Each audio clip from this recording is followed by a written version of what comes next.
Hey, you guys, and welcome back to the podcast. Today, we're going to be talking about a subject I don't think I'm sure we have never talked about on the podcast before, and that is growing microgreens. And I'll actually be talking to you about why I haven't talked about microgreens yet coming up. But today, we have a special interview with Jonah Krochmalnek. I had to check to make sure that I said his name right. And he is a former microgreen farmer who is now helping other people learn how to grow microgreens and helping other people learn how to become microgreen farmers as a business as well. I never knew how much information that you could learn about growing microgreens and how beneficial it is and how easy it could be. So, if you are stuck inside in the winter, not able to grow a whole lot of anything, or maybe you live in a climate like me in the summer where sometimes it gets too hot to grow a lot of these green crops, this is something you definitely want to pay attention to because it's something that you may find yourself embarking on and really enjoying the journey. So let's get to my conversation with Jonah and learn how to grow microgreens. Hi, Jonah. Welcome to the podcast. Thanks for having me. I'm really excited to be on and share more about microgreens. Me too. I've actually never really dove into microgreens myself, and we definitely have not had anyone on the podcast talking about it. So, for those who are new, because this is a podcast, so we want to be beginning gardener friendly that may not even know what microgreens are, because I know for a long time I didn't know the difference between microgreens and sprouts, and what's the difference between that and baby greens. Can you just give us a quick, like, what are we talking about here so people know what we're talking about before we dive in? Yeah, so you're correct that most people have heard about sprouts and most people have heard about baby greens. So sprouts are grown for somewhere between 2 and 7 days. Usually they're just grown in water. You eat the roots and the leaves. So that's a sprout. A baby green is usually grown for somewhere between 30 and 40 days. And that most people have seen that at the grocery store. That's the arugula, baby spinach, baby lettuce. So microgreens are actually the stage in between. They're almost like the toddler stage of greens. So they're grown for somewhere between 7 and 21 days. And you only eat the greens, you don't eat the roots. And there's Okay. tons and tons of varieties of them that you can grow, even more so than baby salad greens. But they're kind of the simple way to think of it is they're in between of a sprout and a baby salad green. And you eat the stem part of it too, right? Yeah, so you eat the stem and the leaf, and it's grown in soil like baby salad greens. So you cut the stem and the leaf, and then the root matter and the soil are you either used in your garden or can be composted, but you only eat the leaf and the stem. Okay, so what I thought was really interesting when I was doing some research on you and what you do is this is a big field. Like I never knew how much in depth you could get on microgreens. It's pretty fascinating. So tell me how much like what got you started with microgreens and farming microgreens. Give us a little bit of background about you. Yeah, for sure. So I kind of started getting into gardening when I was a teenager. My dad had a garden, and I just found a lot of joy in being able to eat like a fresh tomato or a fresh head of lettuce and seeing what the difference really was from that and what you can buy at a grocery store. So that really sparked my interest in gardening. But I didn't think I could find, an actual viable career path in farming because, most farmers in North America, it's, you do field farming, doing vegetables, or you do commodity crops, or you do animal agriculture. But it didn't seem viable growing up in a city in Toronto, Canada. So I went down the path of education of studying business and finance. And it was only after I graduated, I got a job working as a commercial real estate appraiser. And I was not happy. I really didn't enjoy it. And I decided, I need to find something I actually love because it was really important to me that what I do on a daily basis, I actually love and enjoy. So I volunteered at a local farm in Toronto that grew field vegetables, but also grew microgreens in their greenhouse. And that's where that was my first exposure to microgreens. And I saw that, even in the winter, you could grow them in, a couple of weeks and have a harvest and have them ready to consume or sell. So I saw it as a viable option. And then at that point, this was 2012, I started experimenting in my parents' house and started growing them in germinating trays, which is what they're most commonly grown in. And was able to see like, hey, indoors you can grow them even faster than a greenhouse because you have warmer temperatures as long as you have sufficient lighting. So there was a huge opportunity that I saw here to turn my passion of gardening into an actual business growing and selling microgreens. So that's how I got started. I tried field farming, but I saw, I pretty much made a few $1,000s the summer that I worked crazy hours to make that happen selling at farmers markets. But with microgreens, they were so fast, they took up so little space. You can grow pretty much 20 flats of microgreens in 6 square feet, which is kind of mind boggling. And it only takes somewhere between 7 and 10 days to go from seed to harvest. So there was a lot of advantages that just made sense from a growing perspective, but also from a business perspective. And then that passion kind of turned into an actual business called Living Earth Farm, which started in that spare bedroom in my parents' house, but then over the last 10 years actually grew to become one of the largest microgreens farms in Canada before I sold it earlier this year to focus on education. And you're going to talk to us about how growing microgreens is actually a viable business plan for someone who's interested in that. But for those who are looking and considering microgreens just for their home use, so I don't know if you're aware, didn't really talk about this off air, but I'm in Arkansas in the southern US, and so I'm sure my growing season is a little bit longer than yours up in Yeah. Canada. So that would be the main reason I haven't jumped all in because I mean I'm still growing in December. And I mean, I will can grow 10 to 11 months out of the year outside. So there really hasn't been a huge impetus for me to grow something edible inside, like I'm sure there is for people like you that have winters where you're pretty much shut down. So sell me on it. Tell me why, Yeah. when for people like me that have a long growing season, what would be the benefit of growing microgreens when we can grow outside most months of the year? Yeah, so there's certain crops that are quite difficult from what I've experienced and people I spoke to actually grow outdoors in the hot summer months. So there's lots of microgreens farms in Florida, and it's so hot there that it's actually easier to grow microgreens indoors during those warm summer months than outdoors. So there's that. Something like cilantro, it'll just bolt really fast, which means going to seed. Mhm. So even in our climate, in a pretty northern climate, if you grow microgreens in a greenhouse, it's gonna, even like something like cilantro will be really tough to grow in the summer. So you can grow certain crops in the summer months, as an example, that you can't grow outdoors, indoors, and then vice versa. In the winter months, there's certain crops that you can grow, and even if you can grow in the winter months in a southern climate, there's going to be a lot more inconsistency in the Mhm. production. So with microgreens, when you grow indoors, it's pretty much as close as possible to the same year round, because your house is generally somewhere between 70 and 75 year round. So you know how long it's going to take to grow, so you can predict when there's going to be a harvest, which is really nice. As an example, if let's say you're just a gardener and wanted to have a dinner party and make a microgreen salad, you can work backwards and actually plant it to have it be ready to harvest that exact day. Whereas if you grow outdoors, especially in the winter months, the light levels, even though it's warmer in a place like Arkansas, the light levels are a lot lower. So things grow a lot slower. So you need more space. You kind of have to expand the space to have the same amount of produce, even in a warmer climate. So there's a lot of, I think consistency is a big one. Variety you can grow is a big one. So you can grow, there's hundreds of varieties of microgreens, everything from arugula, spicy mustards, kale, broccoli, basil, cilantro, chives, onions, like even very unique things like lemon balm or very culinary herbs like chervil. There's pretty much any crop you can eat the edible top of the plant, so eat the greens, you can grow as a microgreen. So there's a lot of variety, and it gives a lot of flexibility to be able to grow them indoors, no matter where you live in the US or in the world, because indoors your climate will be the same year round, or it should be. Yeah. Yeah, I hadn't really thought about that. And you mentioned cilantro in particular. I could see that would be one that would be beneficial to grow in the summer when we're wanting cilantro for salsas, and there's no way we have cilantro in the summer. So would you Yeah. use that the same way, like that you would use cilantro that you would buy at the store? Yeah, it's actually what's really nice. Cilantro is actually one of my favorite microgreens because the flavor. So I know cilantro is very, very love or hate relationship with a lot of people. Hmm. So people either love it or they hate it. What's nice about the micro cilantro, it has a really strong cilantro flavor, but without the soapiness that you typically get with cilantro. So it's like, to be honest, it's hard to go back to regular cilantro after eating micro cilantro for so many years, because the flavor is so much richer and more intense. So you really don't, one, you don't need as much. So you don't need a whole bunch to make a big salsa. You can use a smaller handful. So you don't need as much. It's much faster to grow. So you can have it ready. And cilantro takes about 2 weeks from seed to harvest.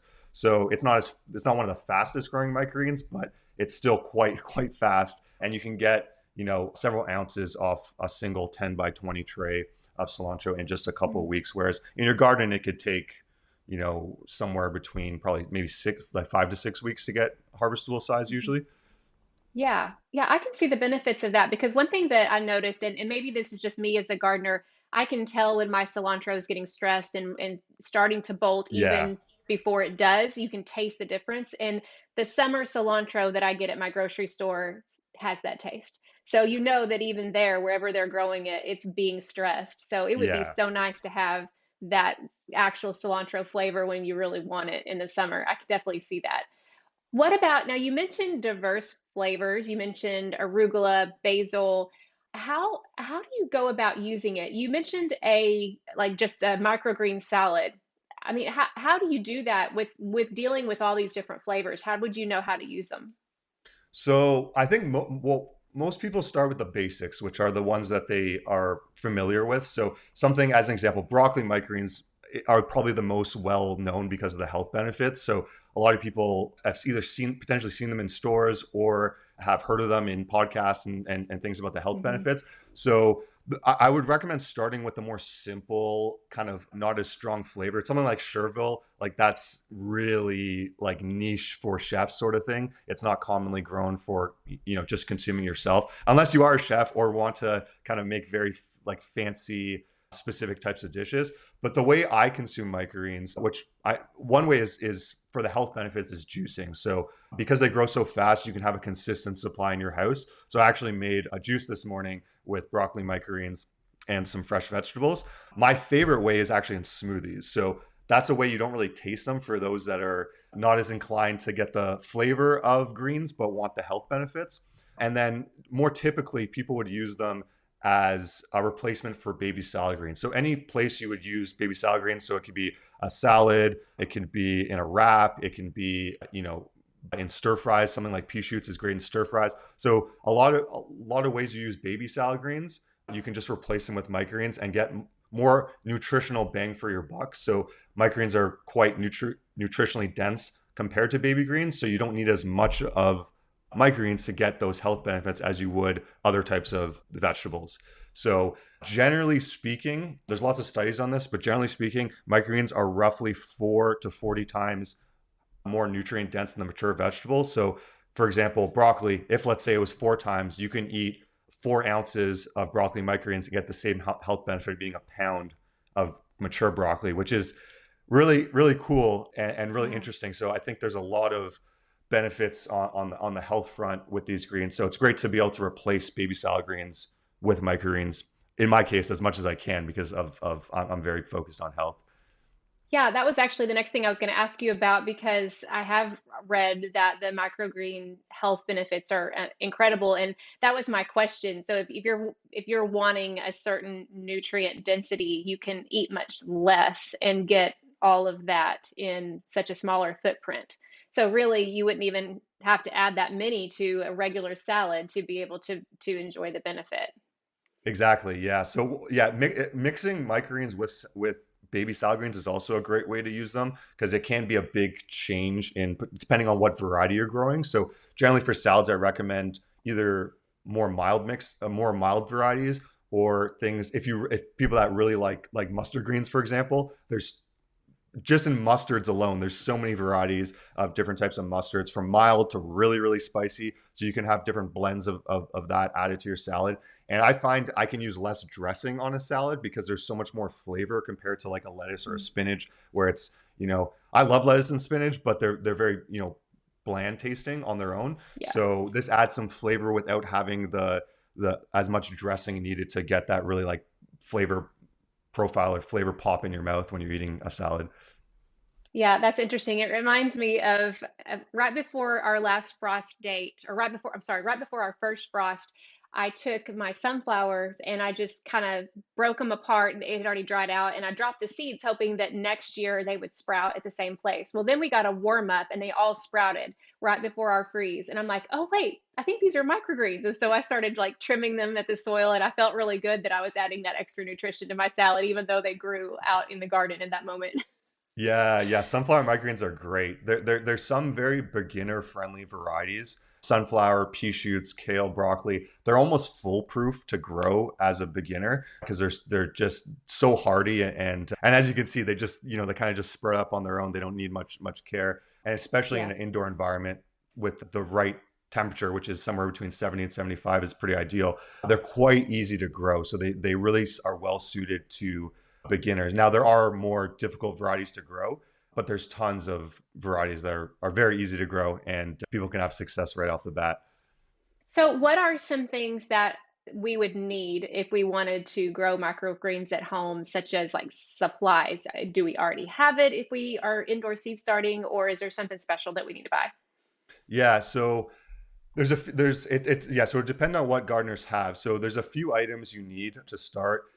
One would be having some sort of grow light. So for those that are already starting seedlings indoors, those grow lights should be okay. We actually have a completely free growing guide that people can download from our website that has the specific links to the items that we recommend. So the good news is that there's a lot of information online about growing microgreens, but a lot of the information may not be of high quality. So that's why I actually created this guide so that people can have this resource completely for free to actually have what, from my experience, will grow the best quality microgreens.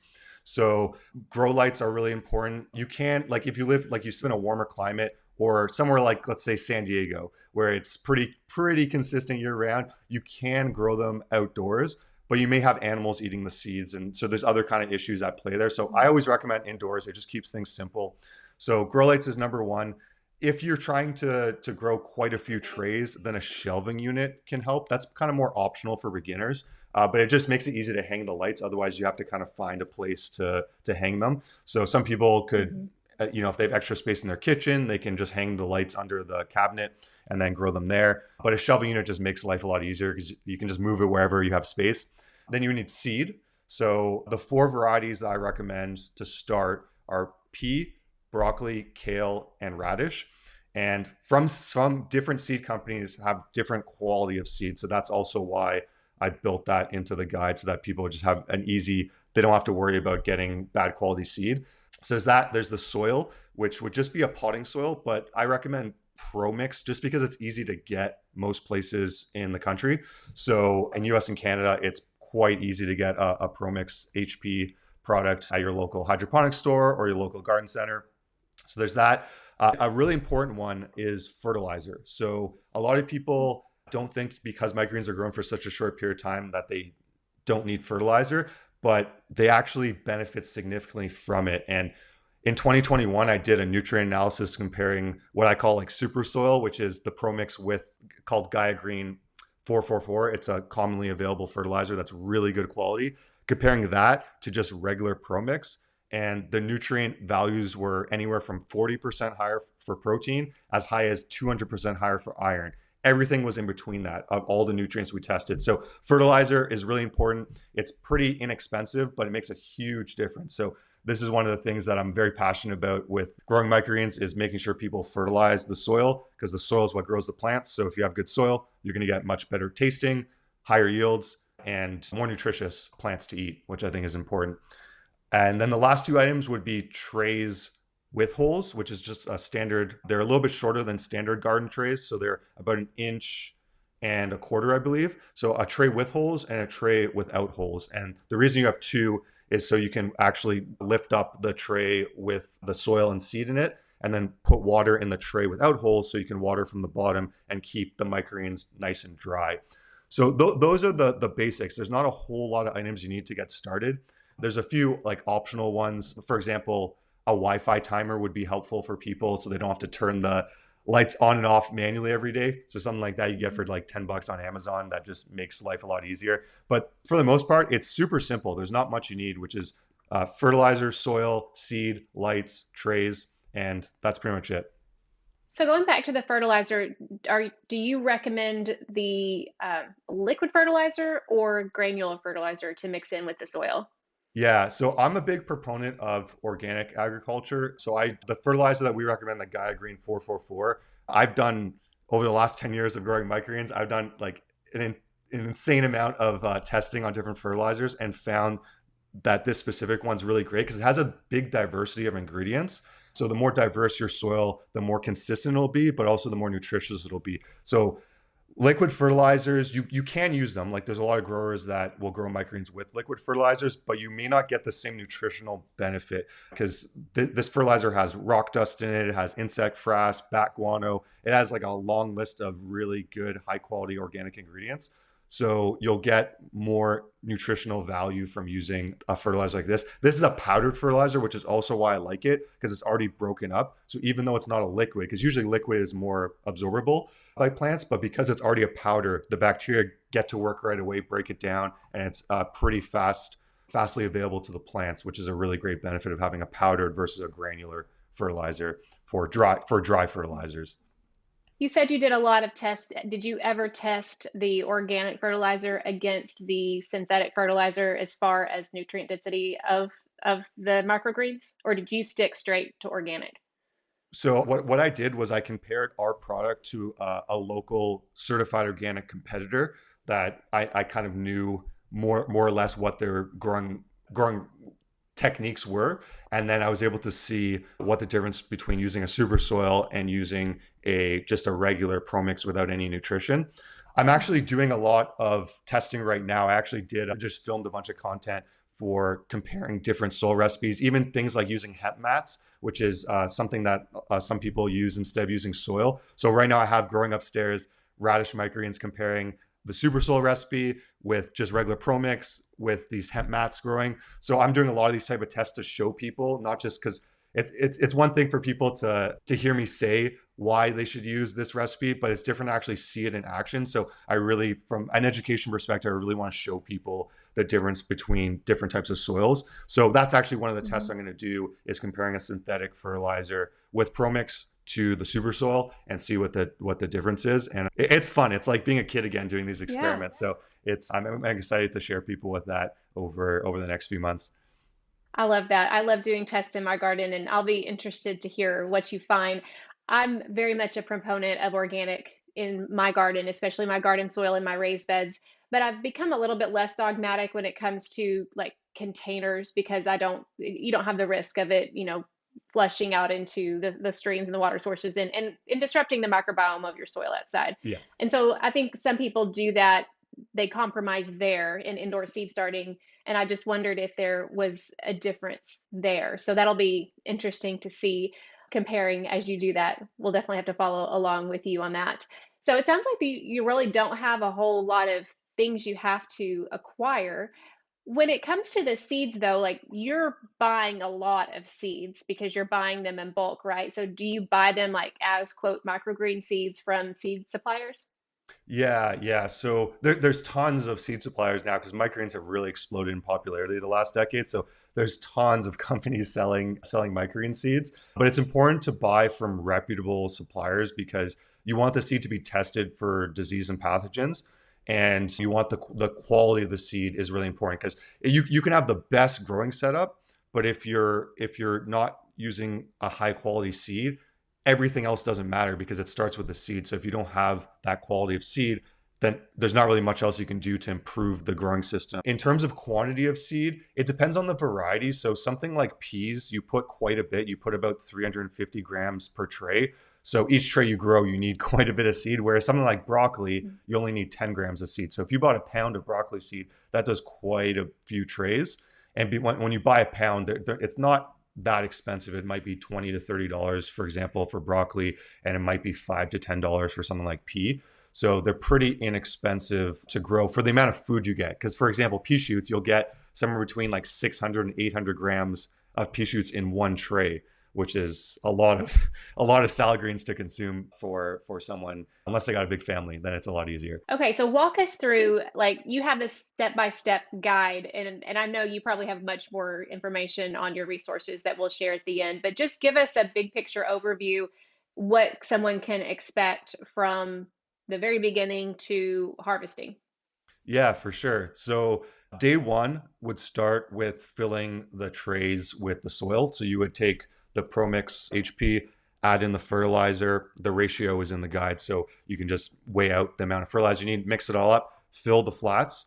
Then you would weigh out the seed. So in the guide, it'll tell you how much seed to use for each variety. So for broccoli, let's say you're planting broccoli, you would weigh out 10 grams of seed, evenly sprinkle them over the surface of the soil. You'd water that in with just a garden hose, or you can use one of those spray bottle misters, whatever is more convenient to do it. If you're doing it inside, those misters are sometimes a little more convenient if you already have one. If not, you can just use a garden hose.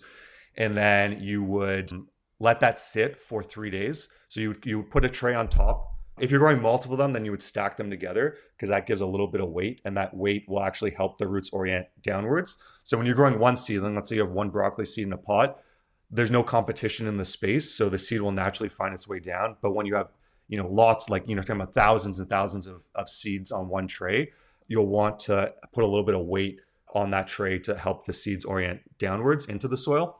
So you can use a brick, you can use like pretty much anything that weighs like a pound or so. So you can use a cup of water or a bottle of water. It doesn't really matter. Just something to keep a little bit of weight there. So pretty much for the next few days, you just got to check them once a day and see if the seeds are starting to dry out a bit or the top layer of soil. You could just mist it once a day. You can add soil on top of the seed as well, and that'll prevent you from having to water every day. But sometimes it'll make the microgreens have a little bit of peat moss residue on the greens themselves. So depending on how clean someone wants the product to be at the end. So then from day 1 to 3, that's all you got to do is just once it's planted, you just mist it. Day 4 to 9.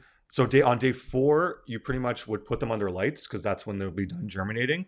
And I recommend an 18-hour light schedule. So that's what I find works best. It might sound like a lot to a lot of people because there's not many places that have 18-hour daylight, but because the lights aren't as strong as the sun, it's to your benefit to have more light. The more light you have, the more nutrition the plants can absorb from the soil because they have more energy to send sugars down to the bacteria and signal them to break down the nutrients and absorb them. So having good light levels is really important for that. So on day 4, you put them under the lights, and then you'll take, just like a cup of water and pour water into the bottom tray, and then put the tray with holes which has the seeds and the soil in it, and let it sit in that tray. It'll absorb the water from the bottom and get the soil nice and moist. So that's the stage where it's okay to saturate the soil if you want to. Before that, you want to keep it on the lighter side with watering. You don't want the soil to be super heavy because you'll have issues with germination. From there, you pretty much just need to check it every day. Usually you'll have to water once every 2 to 3 days until the harvest day, which would be day 10. So you pretty much don't have to do anything for those few days. You just check it. It's very, very little work. And then day 10, the crop will be ready. For the crops in the guide, they're all 10-day crops. So in day 10, they'll be ready. You just need a sharp knife. You would cut the greens, put them in a bag or a container, leave them in your fridge, and they'll last anywhere from 10 to 14 days. So you can consume that over that period. And for those that want to grow microgreens in a more consistent manner, then just every Monday or whatever day you want to plant, every week that day, just plant. And then because it's 7 days under lights and 3 days germinating, you can have under the same lights, the same crops. So you get, in theory, if you want to, 52 harvests per year, which is one of the other benefits of microgreens is how much produce you can produce in such a small space. And then the other great benefit of microgreens is that super soil is really good quality soil. It's like, I consider it like soil gold. So you can put that in your garden and let that break down over those few months after growing. And that's great amendment for your soil. So you're kind of getting a side benefit from having a great amendment for your garden by growing microgreens indoors, which is really nice. Would you recommend it as an option to reuse as either a seed starting mix or potting up mix, or would you avoid that because there could be an issue of disease? Yeah, I generally recommend avoiding that. I've seen farms that have done it and disease starts getting really out of control. So there's really two issues. One, if you have any sort of pythium or dampening off in your system as a whole, which eventually happens, it comes in from somewhere. It's very, very common when you're growing like a lot of microgreens. If you reuse that soil, eventually that's going to really spread, and you're going to have much less success with your seed starting and or with your microgreen trays.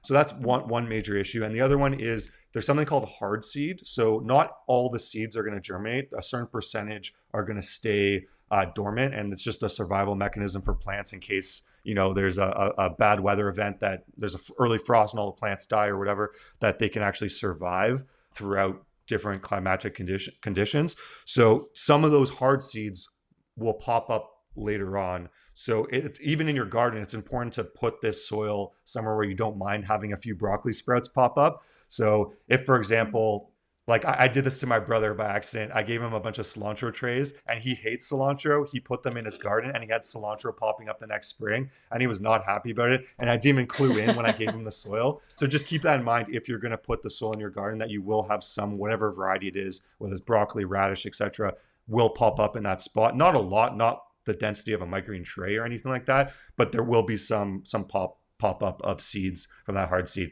So that's the other reason. Unless you're using the soil for the same variety, you're going to have what I would consider like weeds of other varieties of microgreens popping up in that tray, which for home gardeners may not be the biggest issue, but I don't know. I may not want cilantro microgreens in my radish as an example. Yeah, yeah. If the main issue is the damping off, I wonder if it would be a good thing to put in a container where you're already planting an established transplant, and then the plant could benefit from that super soil. Have you tried that? Yeah, so we've actually used this soil recipe to grow at Living Earth when one of the last few years we grew pepper plants outside. So we started them in the farm indoors and then we plant them outside. And we have keep in mind, we have a northern climate. It was it was a unique variety of habanero that has no spice, but just the habanero flavor, which I love. I thought it was a great pepper.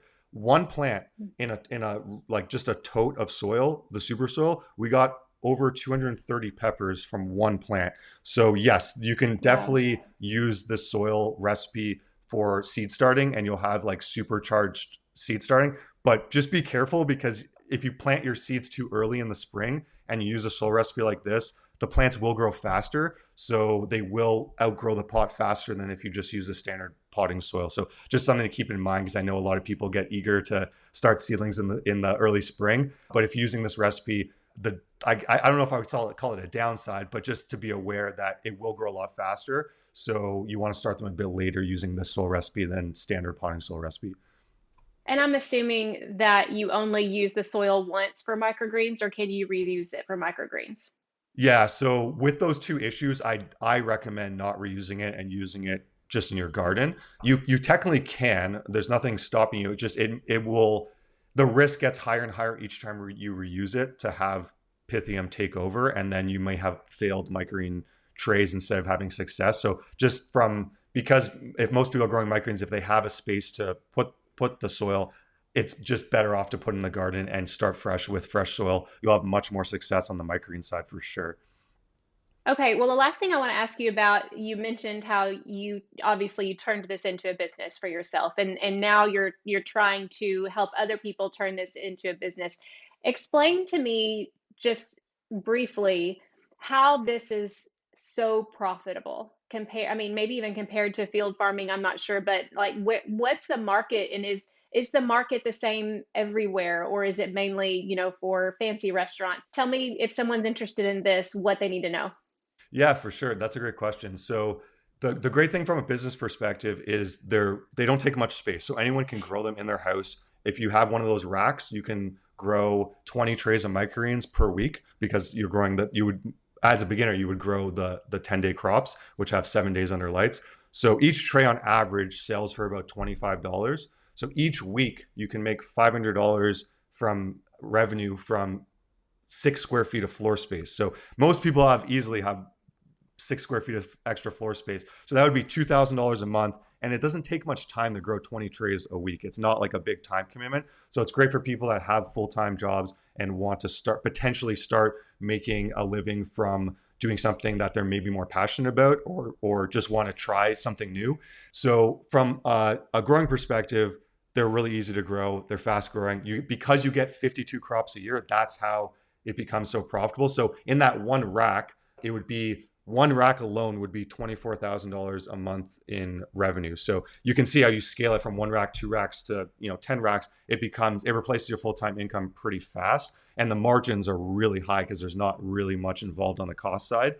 So that's the kind of business side of it. Now the market side is who buys this product, right? So people think like, if I've never heard of microgreens, how am I going to sell it to people? So what I've seen take place is the more people that grow microgreens, the more demand there has been for them. So in the cities, it's easy. There's fancy restaurants and distributors and all that stuff. But in the small towns is when people are really concerned that, like, am I going to be able to sell microgreens and actually make money with it? And it's a very valid question and concern. And with the course that I've built with Freedom Farmers, we have like thousands of students from small towns across the US having success with selling microgreens. So the way you would do it is there's a few options. One is to sell through Facebook ads or through community groups. So you would kind of go into, let's say, a health focused group in your community, in your town, on a Facebook group, and just kind of make a small post about, hey, I have some free samples of microgreens I want people to try. There's a lot of health benefits. And you just have like a quick, one post kind of thing with a picture of you and your microgreen sort of thing. And then it's hard to say no to free samples. Then once people try the product, then they're like, whoa, this tastes so much better than salad greens. I can give this to my kids. They might actually eat this instead of, well, they don't love salads. So there's a lot of marketing opportunities from just selling it online through things like Facebook groups. You can also go to your local, health, gyms or naturopathic clinics, drop off samples, leave a little brochure. You'll have more sales than you know what to do with your one rack in a pretty short period of time. So it's really just getting people to try it, because if someone hasn't heard of microgreens, they may not know how good they taste or how many health benefits there are. So it's just a little bit of upfront work just giving out those samples. And then once you have that, you have recurring customers that will come in and buy from you. And that's the starting stage. And then you can turn it from there into a much bigger business by selling to restaurants, selling to retail stores, and then eventually getting to operation like Living Earth, where you're selling through distributors and they're moving massive amounts of product in your local area. So that's the Cliff Notes version of that. And for anyone that's interested in learning more, you can watch a free webinar at jonah.freedomfarmers.com, and you can kind of decide for yourself. It's great because it includes a website, software, Q&As, and a group with like thousands of other people that can help answer your questions along the way too. It sounds like it would be something with a lot of potential for someone who's interested in doing something like this, which I find really fascinating. And I think it would be great if it became more available to more people, especially like you said, with the health benefits. And personally, I mean, just sometimes when I have to go buy salad greens at the store because we're in one of those windows where I can't harvest it myself, I can tell a huge difference in taste. So I can imagine Yeah. if someone's used to the store-bought baby greens and they compare it to microgreens, I can't imagine they would be pretty wowed by it, I think. Yeah, and there's also the benefit of like having a relationship with the people that grow your food. So a lot of people really love having that relationship with someone growing their food, whether it be a farmer or a microgreen grower. So I think there's a benefit of that as well, is that you're buying from a store, you have no idea who's growing your food, how it's grown, so you can have a much closer relationship with farmers. And then also it's really empowering for people to be able to grow to start a business with something that they really are passionate and love. And that's why I'm passionate about teaching people this, because it transformed my life and empowered me to move away from a job I didn't like to something I really enjoyed. And I just want to share that with people because I think it just makes life so much better to really love what you do on a daily basis. Yes, it absolutely does. Well, how can people find out more about you? I know you mentioned that website. We'll put that in the show notes, but do you have a specific website you want people to go to that they especially can get that free download that you mentioned?